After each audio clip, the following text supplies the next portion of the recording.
बुलढाण्याचे शिवसेना आमदार संजय गायकवाड हे आपल्या डॅशिंग स्टाईल आणि वादग्रस्त विधानांसाठी नेहमी चर्चेत असतात। मात्र आता त्यांनी एका जाहीर कार्यक्रमात केलेल्या विधानामुळे राजकीय वर्तुळात मोठी खळबळ उडाली। मी 35 कोटी रुपयांचे कमिशन माझ्या कार्यकर्त्यांसाठी सोडून दिले, असे खळबळजनक वक्तव्य गायकवाड यांनी केले। पाहिजे, अन्यायावर तुटून पडली पाहिजे, याच्याकरता शिवसेनेचा जन्म त्या ठिकाणी झाला आणि पाहता पाहता आता ही शिवसेना 70च्या वयामध्ये या ठिकाणी गेलेली आहे। चिखली मतदारसंघ हा बुलढाण्यापेक्षाही शिवसेनेचा ताकदवर मतदारसंघ त्या पहिल्या काळात होता।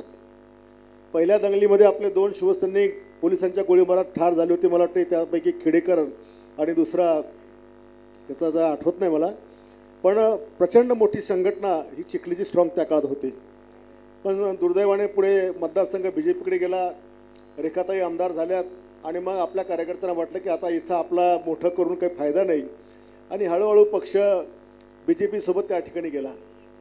रेखाताईच्या 3 टर्ममध्ये कधीच सामान्य माणसाला लोकांना कधी काही त्रास झाला नाही, कधीच नाही। पण आताच्या काळामध्ये आम्ही जे पाहून राहिलो की मी पण आमदार आहे आणि महाराष्ट्राचा ताकदवर आमदार आहे, मी कशाला कधीच घाबरत नाही। पण आमच्या मतदारसंघात कोणी एक माणूस सांगणार नाही की आम्ही कोणाचा छळ केला म्हणून। आमची ताकद आम्ही गोरगरिबांना सपोर्ट करण्याकरता कार्यकर्त्यांना ताकदवर देण्याकरता माझ्यासोबत सायकलवर फिरणारे कार्यकर्ते आज फॉर्च्युनरमध्ये फिरतात।